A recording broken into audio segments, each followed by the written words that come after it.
How to add a Google Docs or Sheets to iPhone home screen. Hey everyone, welcome back to the channel. If you are new here, don't forget to hit the subscribe button and turn on the notification bell to not miss any updates. So it's really simple to add a Google Doc or Sheets from your Google Chrome browser. I'll show you how to do it. Let's dive right in. Open up your Google Chrome. Now head over to your Google Docs or Google Sheets and then just open it up and then sign in using your Google account. And then you will see the share icon, that is the upward arrow at the top right. Just tap on it. Here, now you'll need to tap on more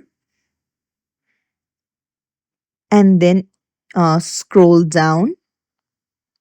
And you can see add to home screen option right there. Just tap on it. And then you can put in the name of your choice and then hit add. And then that's it. You can see that Google Docs has been added to your home screen. You can do the same with Google Sheets. So, if you found this tutorial helpful, don't forget to like the video and subscribe to our channel for more tips and tricks. Thank you for watching.